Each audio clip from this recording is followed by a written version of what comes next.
చిన్న సినిమాని ఆమె నిర్మించి ఇంత పెద్ద మరి జాతీయ స్థాయి అవార్డు వరకు నిజంగా ఆమె చేసిన చిత్రాల్లో మరి చాలా సినిమాలకు ప్రొడ్యూసింగ్ చేశారు.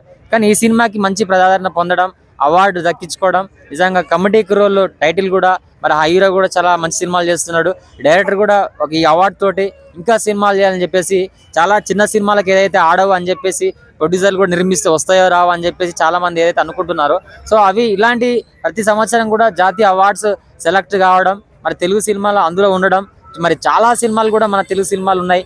అందులో మరొక సినిమా కూడా మరి మరి కల్కి 2890 మరి ఉత్తమ ప్రజాదరణ పొందినటువంటి ప్రభాస్ సినిమా కూడా ఉండడం చాలా గొప్ప విషయం. సో ప్రభాస్ అన్నకి నిజంగా ఈ అవార్డు అంటే ఆ సినిమా కూడా సెలెక్ట్ కావడం, మరి ఆయనే ఇంటర్నేషనల్ లెవెల్లో ఆ సినిమా బాహుబలి తోటి స్టార్ట్ అయింది కాబట్టి ఇంటర్నేషనల్ మార్కెట్ అనేది. సో మన చిత్రాలు కూడా తెలుగులో సెలెక్ట్ కావడం చాలా గొప్ప విషయం. సో కల్కి కూడా మంచి చిత్రం. సో డైరెక్టర్ నాగార్జున కూడా చాలా అద్భుతమైన గ్రాఫిక్స్ తోటి కథతోటి ఆయన చిత్రాలు కూడా చాలా అద్భుతంగా ఉన్నాయి. సో ఇందులో మన కొంతమంది బాలనటుడు కూడా వచ్చారు, తన అద్భుతంగా చేశాడు పర్ఫార్మెన్స్. ఏదైనప్పటికీ ప్రతి సంవత్సరం ఏదైతే జాతీయ ఉత్తమ ఆ చిత్రాల్లో మన తెలుగు సినిమాలు కూడా ఉండడం నిజంగా చాలా గొప్ప విషయం. సో అందరు ప్రతి ఒక్కరు కూడా ఇది ఇన్స్పిరేషన్.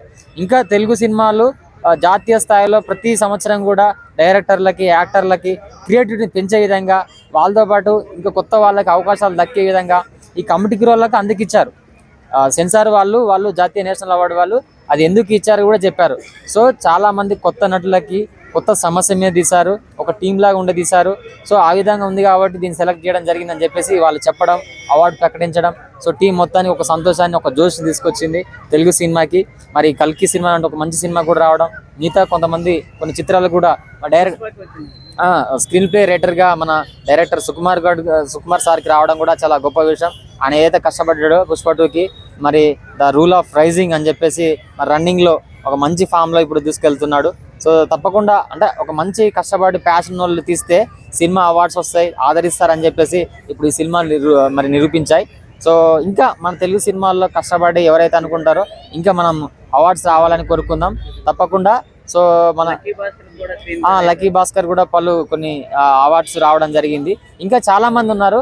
ఇలా కష్టపడే వాళ్ళు ఎవరైనా సరే నిరుత్సాహపడకుండా ఈ అవార్డ్స్ ద్వారా సో వాళ్ళకు ఒక ప్రోత్సాహాన్ని, వాళ్ళ యొక్క ప్రతిభని ఇంకా సినిమాలు ప్రాజెక్టులు చేసే విధంగా తెలుగు సినిమా తగ్గేదేలే పుష్ప లెవెల్లో వచ్చాయి కాబట్టి నిజంగా వాళ్ళందరికీ హార్టీ కంగ్రాచులేషన్. ఇంకా మరెన్నో అవార్డులు రావాలని మనస్ఫూర్తిగా కోరుకుంటున్నాను. Thank you.